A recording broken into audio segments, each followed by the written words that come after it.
Is Frank Csulak right here. My job title is Scientific Support Coordinator. I work for NOAA.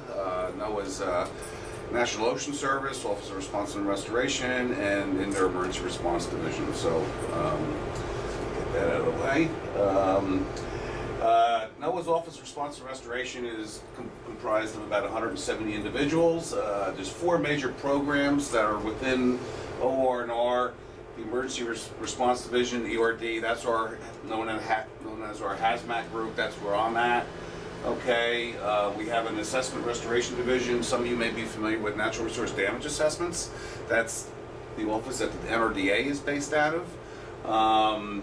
They're the ones who sort of follow the emergency responders. Once the emergency responders are done doing their job, a spill response would then move into the damage assessment phase and then restoration phase. We also have the Marine Debris Division, which is a fairly new division. They're only a couple of years old, but they've made great strides in the short time that they've been around. They're mostly an outreach support function. And then we have the Disaster Response Center, which is located down in Mobile, Alabama. Following Hurricane Katrina and Rita, down in the Gulf, NOAA got a pot of money to set up a Gulf of Mexico Regional Disaster Response Center. And it's run and operated by NOAA, and again, it's based in Mobile, Alabama. So, as I just started touching bases on, there's different phases to an oil spill. You have the emergency response phase, okay, this is when we're here to put out the fire, okay. Then we have the Assessment Restoration Division move in, and these are the damage assessment folks. So these are the actual, so we're here to control the spill, stop the spill, clean up the spill. This group here is the group that's assessing impacts to natural resources and public resources. So in terms of natural resources, all forms of wildlife, finfish, shellfish.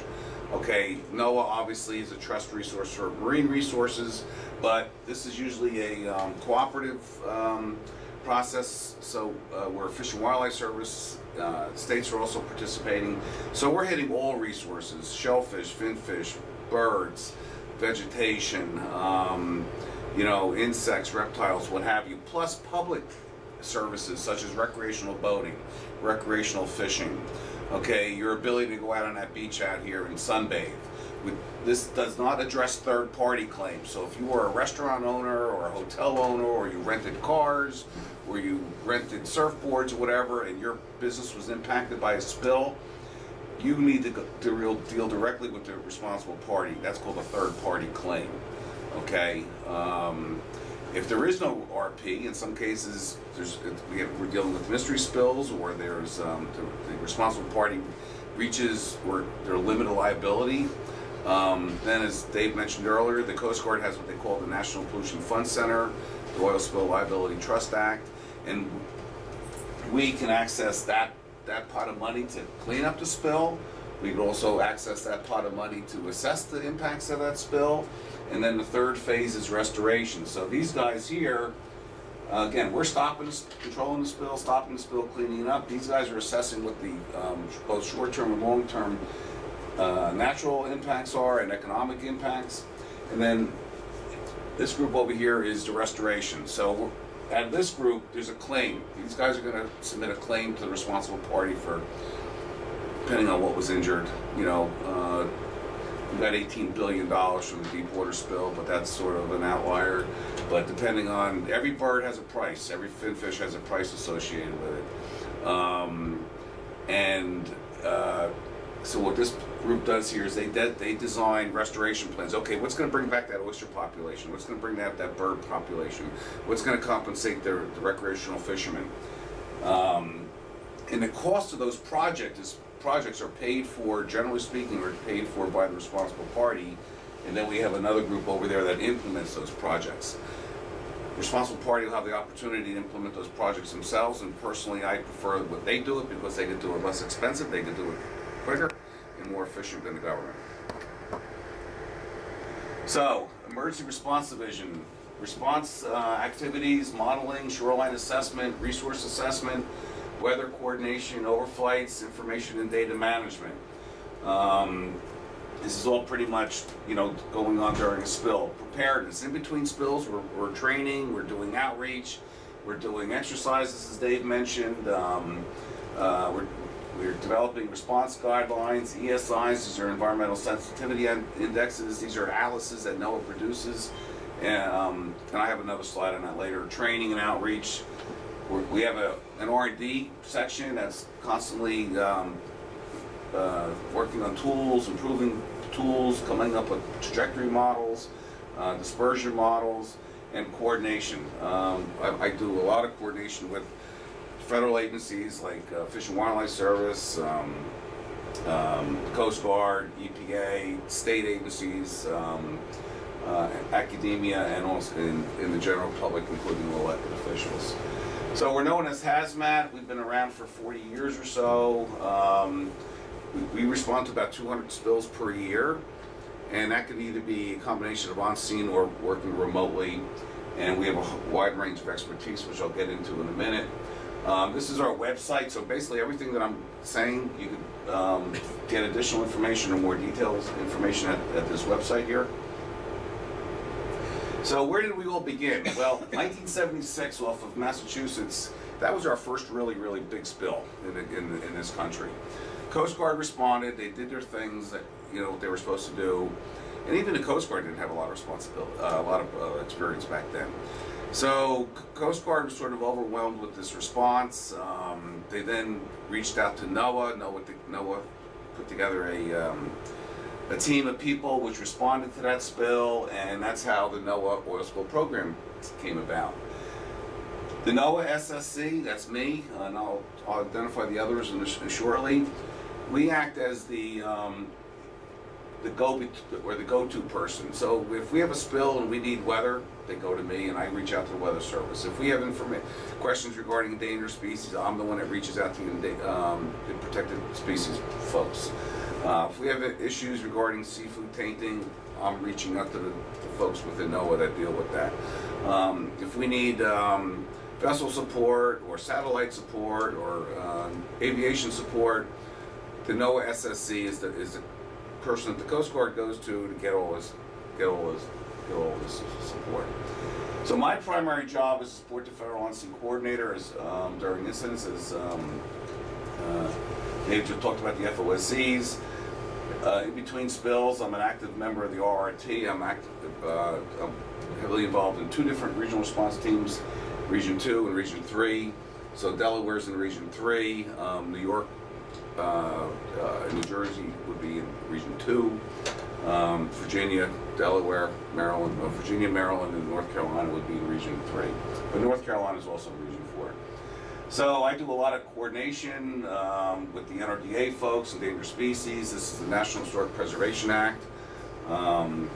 Also, when there's a spill, there's a lot of scientists and academia folks coming out of the woodwork. In a lot of cases, they see this as an opportunity to get funding for various projects, research projects. Unfortunately, a lot of the projects don't have anything to do with the response. They're not supporting the response. So it's not very often that we actually work hand in hand with academia. However, they are very useful in terms of identifying research sites, restoration sites, aquaculture sites, things like that. Things that on us on the response side. It's useful information that, okay, if we know we have a restoration site or an oyster aquaculture site out there, we will make that a high priority in terms of protecting it, some of our techniques. And the NOAA SSCs, and I'll get into this again in another couple slides, but when the Coast Guard gets me, they're not just getting me. I'm not an expert in anything. I know a little about a lot of things. But I have a whole team of modelers and chemists and biologists and engineers and data managers, oceanographers, weather forecasters behind me that work behind the scenes that make me sort of look good, to tell you the truth. The NOAA SSCs were on call 24/7. There's 11 of us scattered throughout the country. I have a map showing that. Again, the support team is not all us. And during the spill, depending on the spill, how complex it is, how large it is, what the issues are, we may have, I may fly folks in to provide on-scene support, or maybe a combination of remote support and on-scene support. So here's a list of some of the expertise that I have my fingertips on: oceanographers, modelers, biologists, chemists, physicists, weather forecasters, information management specialists. Some of you may have heard of IRMA, which is Environmental Response Management Application, is a GIS database. Essential Fish Habitat, Essential Species Act, National Historic Preservation Act. So these are just some of the areas of expertise that we have in our program in-house that I could tap anytime. Pretty much the same thing. No two spills are alike, and not all. And the other thing I like to point out is, so no two spills are alike. No two spill responses are alike. There's always something different, either what was spilled, or how much was spilled, or the source of the spill, or the environment being impacted. But I always get this question: you can have a small spill at the wrong time of the year in a highly sensitive environment and have more impacts than a large offshore spill. Okay, so everybody, well, how much was spilled? That obviously is an important number, but it doesn't drive the response. What drives the response is what are our needs? What's getting oiled? What do we need to prevent from getting oiled? So again, you could have a small spill at the wrong time of the year, at the wrong, like, you're from Pennsylvania. Anyone else from Delaware? All right. What happens in May up in Delaware Bay? Horseshoe crabs. Horseshoe crabs. So then what happens with who follows the horseshoe crabs? All right, so could you imagine having a spill in Delaware Bay when horseshoe crabs are coming up to lay their eggs, and we got threatened endangered red knots coming in? It'd be major, even with a small spill. So that's the point I'm trying to make. So some of the information that I get tasked with during the spill response is weather forecasts. I have the ability to either obtain weather remotely or bring in the National Weather Service. And if we have boats on the water, aircraft in the air, like we did that when we were in in New Orleans for deepwater spill. At one point we had 400 or 500 aircraft, and we had like 10,000 vessels working the spill. All right, weather could be a major player in those operations, and even just walking on the beach. We don't get them so much up here. North Carolina does, but those late afternoon storms, thunder and lightning storms and stuff. Well, that has the potential of shutting down a response real quick. And down in the Gulf, we had people struck by lightning out on beaches. So we had weather forecasters on site at all times, 24/7, at least during the first year of the spill, when we had a lot of activity going on. So, we have qualified overflight observers. It's not just a matter of going in a plane or a fixed wing and going, oh, there's oil, there's oil. You need to be able to map it out. You need to do your waypoints. You need to submit a report.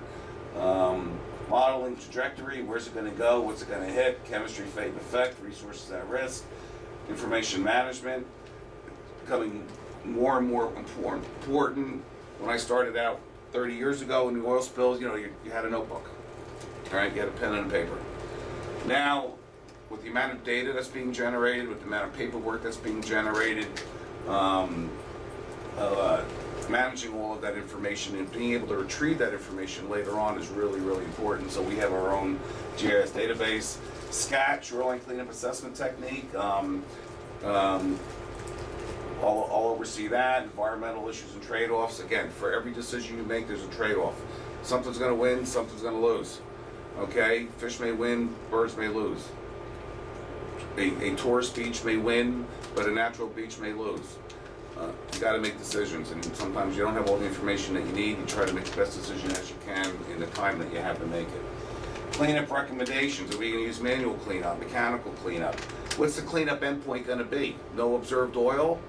A stain? Is that going to be acceptable?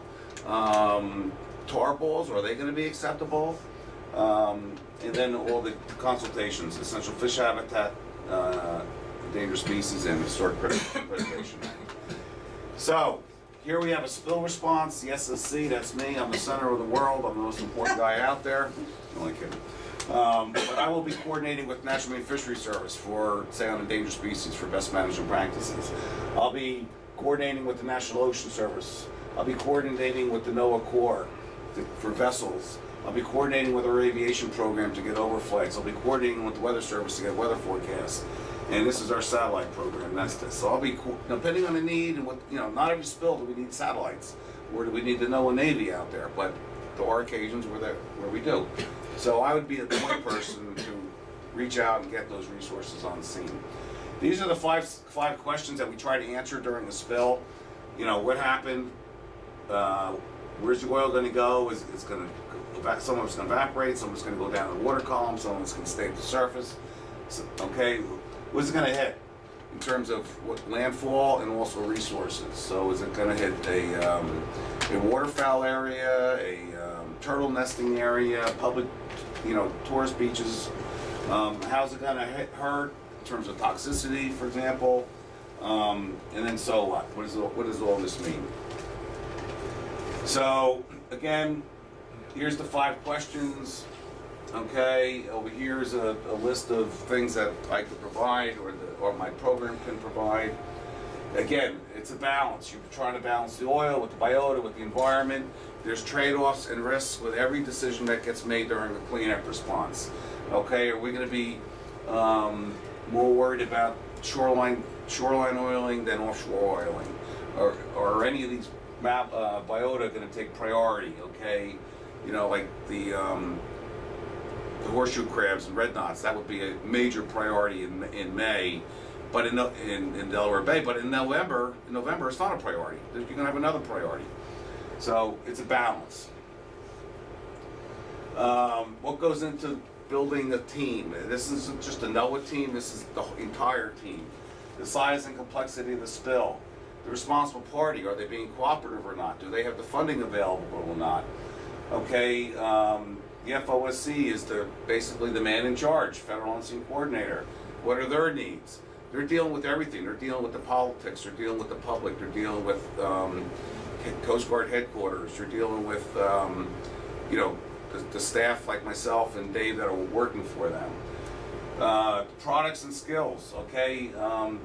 If you have a large size spill, a complex spill, you're going to need highly skilled people. You're going to need a full toolbox to work with. You know, can NOAA provide added benefit to response? So 9 times out of 10, I'd answer that they're coming to me because they know that already. So, but we have a lot of tools, a lot of experience, a lot of people that can help. Most of our work is based here in the United States. Just a few. This was the Selendang. This was the Athos spill in Delaware, if you remember that. Katrina. What else was there? The Lukenbach. This was a ship that was sunk off of San Francisco that was leaking oil. Actually, the ship was sunk in the early 1940s, and it was leaking oil all the way up to the 1990s when the Coast Guard funded the oil removal. We do get involved in international incidents. It's usually at the invitation of the Coast Guard or the Navy or the State Department. We've been to Korea, Spain, Japan, the Galapagos Islands. During the Gulf War, we were over there. So we do international work, and then we do get involved in some oddball type stuff. Marine mammal strandings, plane crashes. Sometimes we get calls from law enforcement agencies. This is 9/11. We got pulled in to do air quality monitoring there. Vessel recoveries. Hey, just a few weeks ago, in 10 days, just to give you an example of what my life's like, on a Saturday night we had an nor'easter come through, that first nor'easter. We had a container ship blew 76 containers right off here. Yep. Okay, so that was my first call. My second call on the same night was I had four rail cars derail in the Susquehanna River from the wind. Okay, they were empty, they weren't any pollution threats, but I had four cars. Okay, and then the following week I had that plane crash in the East River up in New York. Why? Because it was a fuel spill. Okay, 2 fuel spills, when they crashed and when they pulled the boat out, or the helicopter out. Okay, and then I had the other one. There was a chemical release on the Chesapeake Bay Bridge tunnel. There was some work going on, and there was a 1,000-gallon chemical release there. So that was like in a period of 10 days. So I was like, what's next? So here's a little graph that tells you generally, you know, so 2017, you know, again, a little above average. A little over 200 spills that we worked. The majority of them oil, 155 oil, 22 were chemical, 28 were other. I can't, what's the colors on that thing? Anyway, so anyway, 200 spills a year, the majority of them are oil, and then, okay. What's the reason for the drop in 2010, the economy?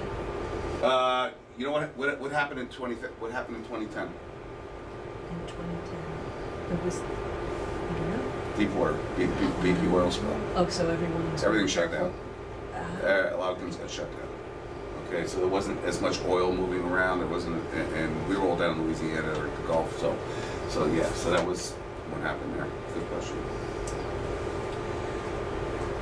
Okay, as Dave pointed out, this is the schematic drawing here. I wear two hats. My primary role is to serve the FOSC. I am a member of the Unified Command. It's my job to watch the captain's back for the most part, at least that's the words I use. The second hat is within the planning unit, within the planning section, there's the environmental unit. So this is where all the resource work is taking place, the shoreline cleanup, SCAT is taking place. Anything environmental is being operated out of here, so that's my second home. And if Sea Grant was to get involved in the spill, this is the box that you guys would be most likely coordinating with in terms of restoration sites, aquaculture sites, academia. You know, maybe you know somebody who did some background information on, studied a bird population or something out here that may help us with our assessment here.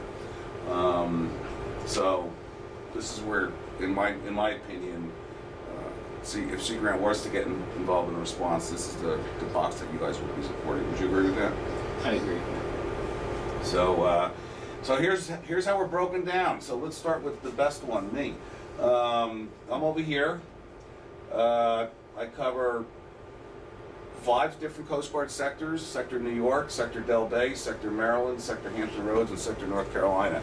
My AOR basically extends from Albany, New York, down to Wilmington, North Carolina. And then we have Steve Lehman up in the northeast, Brad Bengio in the southeast. So we have the entire coastline covered with folks, and we're all on call 24/7. You know Brandy? She's new. Yep, she's awesome. So, and we even cover the middle. Why? Because of the rivers. Rivers. And then, as Dave said before, we're also involved in the regional response teams. This is how the regional response teams are broken up. So, technically, North Carolina is in Region 4, but they have more in common with the RT 3 than 4. So they're actively involved in RT 3. I cover both 2 and 3. This is the ESIs. I see Dave has one here. This is an atlas, an environmental sensitivity atlas that we have one for every state, every coastal state. And it's a great tool in our toolbox, especially if we're not familiar with an area. You open it up and it talks about what resources are there, when they're there, what time of the year they're there, what are they doing? Are they feeding, wintering, reproducing, nesting? It not only does it provide information on biological resources, but also where there's recreational resources, recreational boating, recreational bathing. And the newest ones have information on historic preservation sites, hazmat sites, hospitals, medical facilities, roadways, things like that, so they become more of an all hazmat tool rather than an oil spill tool. And so we have those, and you can get these online. I'll show you in a minute. But biological resources, sensitive shorelines. Each of the shorelines, a lot of these colors have to do with sensitivity. Okay, a fine-grained sand beach is going to be more sensitive than a rip-rap wall, for example. Okay, so all the shorelines are categorized. Another program that some of you may have heard of is Roulette, Remedial Underwater Legacy Environmental Threat. It all started with that ship that sank off of San Francisco that we removed oil from. But there are thousands and thousands of wrecks offshore, and a large, look how many are off North Carolina. So look how many are in the middle end. A lot of these were sunk by German U-boats in the early 1940s. Well, guess what? They're leaking. A lot of them went down with oil, and they're leaking. They're 80 years old, they're corroding. We had one off North Carolina a couple years ago called the Hutton that sprang a leak, and the Coast Guard hired a contractor and they plugged it up. but the threat still exists. And North Carolina has more vessels, I think than most other states. But anyway, this is the mouth of the Chesapeake here. So anyway, we have, as far as the high priority vessels, there's the highest concentration off North Carolina. But they're off Maryland, they're off Virginia, they're off Delaware, New Jersey. URBA is our data management application, our GIS database tool. I'm not going to get into a lot of it, but it's a tool that is now serving as the Coast Guard's common operating picture. It's not the only GIS database out there, but we used it during the Deepwater Horizon spill. Coast Guard was very pleased with it, so they were encouraging that when we do have a spill, we need to bring in a data management tool that IRMA be it. And if you have the chance to get to IRMA training, I would strongly suggest it. I just had mine down here in North Carolina a couple weeks ago, and but you can talk to your SSCs and find out when and where the next IRMA training will be. CAMEO, we also do chemical spills, okay, not just oil spills. We have a bunch of, I'm not going to go into it time-wise, but we have a bunch of chemical spill response tools. We have a database that has over 30,000 chemicals listed in it. You can find out what all the properties are and what the reactivity properties are and what the public health concerns are and medical information, things like that. So we just do adios. Okay, we have an oil spill. Some of it's going to evaporate, some of it's going to disperse into the water column, some of it's going to stay on the surface. So this is a modeling tool as to how a weathering modeling tool, basically. And we have over 1,000 different oils in our database to work from. Response link. Okay, every time I get a call from the Coast Guard and they want something, you know, hey, Frank, we need the weather. Frank, we need a dispersion model, a trajectory model. Frank, we need resources at risk. I open up what we call a hotline. And you need an account to get this. But you can get an account. I would be your host if you wanted one. You'd provide me with your name, your job title, your organization, all your contact information. Send it to me, and I would send it to the this person. And generally, you would only need this one if you were involved in a spill. But maps and photographs and data and field activities and what's happening at the Unified Command, all that would be summarized in here. There's also a public side. You don't need an account. It's a cleaned up version of what we put on here, because we don't want the public knowing everything that we're doing. Some of it's sensitive. So there's a public version, and here's the website there. What else? We have a ton of tools, okay? We have the ESIs, we have job aids, oil and mangroves, turtles, coral reefs, seafood safety, scat shorelines, dispersant job aids, trajectory job aids, how to be an observer, job aids on cleanup methods, job aids on how to deal with oil and ice. So we have all these job aids. They're all online. They're all free. Download them. Take advantage of them. And in between spills, I'm involved with exercises, RRT meetings, area committee meetings. In fact, I have an SOS class, a Science of Oil Spills class coming up in April in Lewis, Delaware. I also host shoreline cleanup assessment technique courses. There may be one here in September up in Virginia. But all the SSCs are involved in offering SCAT classes and Science of Oil Spills classes. Question that always comes up is, well, how do we get you? Who pays for you? My salary comes from NOAA, but Coast Guard and NOAA have an MOA that covers my expenses. So Dave wants me, or one of the other Coast Guard sectors want me, there's no question about funding. It's there. I go do what I need to do. However, if I need to start bringing in home people from my home team out in Seattle, then there's a cost with that. So, all right. You ready for the next set? Yes. So Emily asked me to just show some slides of various cleanup techniques. I'm taking it that not a lot of you have had any if any of you have any first-hand experience with oil, with cleaning up oil spills. But there's thousands of incidents each year. Okay, many of them you don't hear about because they're small diesel spills in the marina. Sources of spills: tankers, barges, pipelines, oil production activities like rail, truck, storage tanks, vessel groundings. They all have their own risks associated with them. Offshore, inshore spills, all shoreline sensitivity is an issue. Is it a recreational beach, a natural beach? All that plays into how we're going to respond. The volume of oil, the type of oil and the volume, and just if you take anything home from today, I guarantee you that if there's an oil spill, the first number you're hearing is wrong. It's totally underestimated. Because where's that number coming from? Responsible party. Okay, because they're calling up the phone and saying, "Oh, we got a spill and we think it's 800 gallons," and a day later it's 800,000 gallons. Right? Happens all the time. Seasonality. Okay, as we were just talking about the horseshoe crabs and red knots in May in Delaware Bay. Well, you got the same spill in November and it won't be a big deal, but it could be a big deal if it's in May.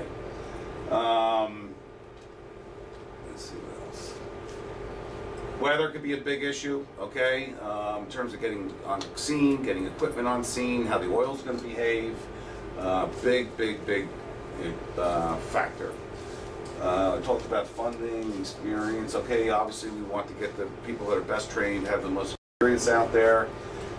There's economic and natural resources that we at risk that we need to take into consideration during the spill response. It's not just all wildlife, it's economics too that we take in. And timing, equipment, personnel, okay? For example, let's use dispersants, for example. If we have a big offshore spill, there's only a certain window of opportunity there to apply dispersants. Some of it has to do with weather. Some of it has to do with how long it's going to take to get the equipment here. How long, the plane, for example, the boats, how long is it going to take to get the dispersants on scene? Okay, meanwhile, this oil's moving, it's weathering, it's changing characteristics. So dispersants will work on a fresh oil, but not on an old oil. So timing is real critical in a lot of cases. Some of this I already spoke about. Shoreline type is a big factor. We're talking about man-made shorelines, gravel beaches, tidal flats, mangroves. We do have oils that sink on their own. Plus, if we start having sediment wrapped up in the oils, it's going to sink, impacting coral reefs, seagrasses. We have spills on ice, which presents a lot of unique challenges, and then on water. So what I've done here is this is just a short list of cleanup methods. Natural recovery. For example, with wetlands, we have found that natural recovery is the best for wetlands. Sending in people and equipment and trampling over the Spartina and driving the oil down into the sediment will cause more impacts than leaving it there. You may lose one growing season, maybe 2 growing seasons at most, but just let the oil stay. And we have found that to be the best, natural attenuation to be the best cleanup method for wetlands. Setting up barriers and berms to block oil from, say, coming in an inlet or a creek. Mechanical. I'll get into some pictures. Sorbents, vacuuming, debris removal, vegetation cutting, high pressure, low pressure flushing, steam cleaning, solidifiers, in-situ burning. So here's a list of some of the more common response methods that are out there. And these are the types of oils, category, whoops. What did I do? I just blocked everything. So oil categories is a type of oil. So ones are light oil. Diesels, gasoline, kerosene, jet fuel, okay, and 5 is the heavier oils, okay, the crudes, the asphalt type oils. So there's certain techniques that work better than others on certain types of oil. So here's an example of natural recovery. Here we have a high energy rocky shoreline. We have this, obviously you can see the oil, it's high energy. It's dangerous to be working in this location. With the wave action that we're seeing here, the oil's not going to stay there long. So in this case, we may decide that natural attenuation or natural recovery is the best cleanup method in terms of safety, and how much better are we going to do than natural wave action. Here's the wetlands, okay? Deepwater Horizon. We had oil come in wetlands in July of 2010. Oh, okay, yeah. In 3 weeks later, we left it alone. It sort of recovered on its own, at least appearance-wise. Barriers and berms. This is what we had a spill up in Rhode Island, so we had a bunch of tidal inlets, tidal creeks. We blocked them off so oil wouldn't get into the back area. Physical hurting, especially if you have an oil spill in an area where there's low water movement or slow water movement, like lakes and things like that. You need to want to push the oil along. It's a method. Manual removal, shovels, buckets. This is very frustrating because here we are in 2018. We've had, when I started working for the government, there was no cell phones. There was only one computer in the office. The secretary had that computer. We were still using mimeograph machines to make copies. You guys remember those things? You don't? I know what it is. Okay. And here we are cleaning up oil with buckets and shovels. In deep water, we're using dustpans and whiskers. Oh my gosh. Frustrating. Say what? I said, oh my gosh. Yeah. Again, manual removal. Using sorbent pads to wipe down each of these rocks. Okay, mechanical. Here we have a sand beach, thick oil. Okay, we also have subsurface oil here. So oil came ashore. We had a high tide come in. It brought sand, deposited the sand on top of the original oil. So, in my opinion, if again, say this spill happened in early May and we got Memorial Day coming up, I'm going to want to get that oil out of there as quickly as possible. So I'm bringing in the biggest tractors and earth movers and as many of them as I can to get that oil out of there. Okay, here's some pictures of some heavy equipment this was a Keystone pipeline spill. All right, these are pieces of equipment that we use down in Deepwater, down in the Gulf. Sand sharks, beach sharks. Okay, here we had subsurface oil. Okay, we had oil come ashore. We had several tides come on top of it. We had oil 6 feet down that we had to remove. So we had to move basically 6 feet of clean sand to get down to that oil, remove the oil, and put the clean sand back. Okay, so it was a major, major ordeal. Here was 4 foot. But it kind of striates, right? At a certain level, it'll stay within a certain horizon. Yeah, it won't be any deeper than 2 high tides ago. Sorbents, sausage bone, very good with light oils. It's very common cleanup method, especially in marinas and things like that. You can see that this actually was a North Carolina spill down the Cape Fear River. You can see the oil in the fragmites. Sorbents. Okay, this is a sorbent pad. We call them, almost looks like a cheerleader pom pom. Okay, so this was a spill in Maryland. Vacuuming. Okay, this was down in Florida. This is a mangrove area here.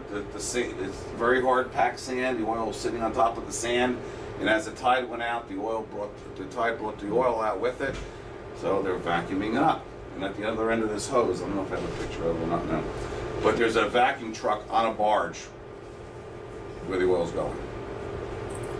Tilling, again, this isn't a real popular one, but it's one that we've used before where you got large chunks of oil and you're being a farmer. You're just turning the soil over and in the process breaking up the chunks into smaller chunks so they're easier to biodegrade in weather. Vegetation cutting, not something that we really promote. We'd rather do natural attenuation, but this was down in the Gulf, and we had some really heavily oiled areas, and we brought in equipment where we just cut the vegetation away. We got away with it in Louisiana because they have basically a year-long growing season down there, and the vegetation is a little bit more tolerant to oil down there than say up here. So that was some of the factors that went into. All right, what's happening it. Construction. Oh, fine. Here we go. Oh, so there's it. So Okay, anyway, I'll just advance it forward. Is that it? Is that the end is of it? that it? Okay, that's why. Okay. So there's a lot of responsible alternatives out there. Again, depending on what was spilled, the type of shoreline, the type of oil, resources at risk, all of these issues, all these factors go into deciding what cleanup methods we're going to use. All right, flooding, deluge. In Jersey, man. It's one of my words. But anyway, this was up in Alaska, and then what they were doing, they were just taking ambient water and just pouring thousands and thousands of gallons up on, this was a rocky shoreline here, to get the oil to get off the rocks, and then the boom would keep it contained, and then they would vacuum it up. Okay, next one. Okay, this was down in the Gulf. Again, we had oiled wetlands here. This was a method that didn't prove to be successful, but we made an attempt again to get the oil out of the wetlands, off the soft substrate and into the water where it got picked up, but it didn't work. Next. Another example, Alaska. We can only do this in certain substrates, certain types of shorelines, okay? Okay, next one. So here are the guys on the shoreline. Okay, they got their hoses out. They're pushing the oil into the water. You can see the booms are set up. Okay, keep the oil contained. And then this is a skimmer vessel that's picking up the oil. Obviously, you can see sheen getting out, but sheen is not recoverable. Sheen is not recoverable. It's too thin. Power washing, again, on riprap, on man-made walls, structures, is a very useful tool. Whether you're using high pressure ambient water or high pressure hot water, whatever, again, it's only for a hard surface tool. I mean, hard surfaces, and it can be very effective. But then again, you gotta have something out here to pick the oil up as it gets washed off. Okay. This is New Orleans, so this is a spill that I worked.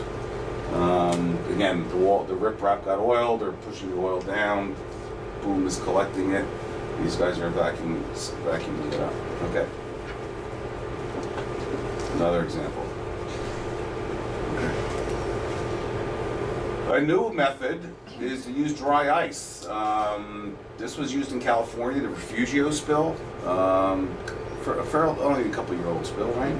Like under 5 years, so that's kind of new, recent rather. But anyway, this was at State Park. This is right outside Santa Barbara, so we're talking about high real estate, State Park, and even though they have oil from natural seeps washing up on their beaches all the time, the state made the RP. The cleanup endpoint was no visible oil. So anyway, they're using dry ice, little chips of dry ice, to blast the oil off the weathered oil off the rocks. Surface collecting agents, there are chemicals out there that cause the oil to coagulate. Mixed results, but it's a tool. Okay, next. Solidifiers. Again, these are liquids that we could pour into the oil, and it absorbs the oil and turns them into a rubber-like substance that can literally be picked up with your hands. Surface washing agents, okay, a lot of times vessels get oiled. Again, man-made shoreline gets oiled, and the water won't do it. So we'll use products like Simple Green, for example, to spray on. That's what it's doing here, and then they hose it off. Is that like a surfactant? Yeah. Okay. Next. In-Situ Burning. Very rare that this happens because of the smoke that you see. You know what that would generate? You're like, oh, But anyway, this is obviously in a remote area, no population nearby, very difficult location to get equipment in there. The oil was the right kind of oil, and we had a water base to work with, and we burn it. Dispersants. Okay, dispersants are applied by aircraft, or they can be applied by boat on the water. Go to the next slide, please. This yellow area was the area that was where dispersants were applied in deep water. There were approximately 1 million gallons of a million gallons of dispersants applied at the wellhead site by BP, and it was another 700 gallons or so that was applied aerially. So just under 2 million gallons of dispersants were used. And let me tell you, I'm a big proponent of dispersants. The shoreline oiling would have been much worse. And if we have a big spill off North Carolina, I want to protect those shorelines. I'm sure you want to protect those shorelines. Dispersants are going to be discussed very early on, but a lot depends on weather. Can we get the dispersants here? Do we have a plane? What's our window of opportunity here? And again, you only have a few hours at the beginning of a spill. You know, down in deep water, they were hitting dispersants right as the fresh oil was coming out of the wellhead. So, so once the oil starts weathering, it starts changing characteristics, dispersants lose their effectiveness quite quickly. So, that's it. So, you're all oil spill experts now. I'm going to call on you when Dave and I are going to call on you.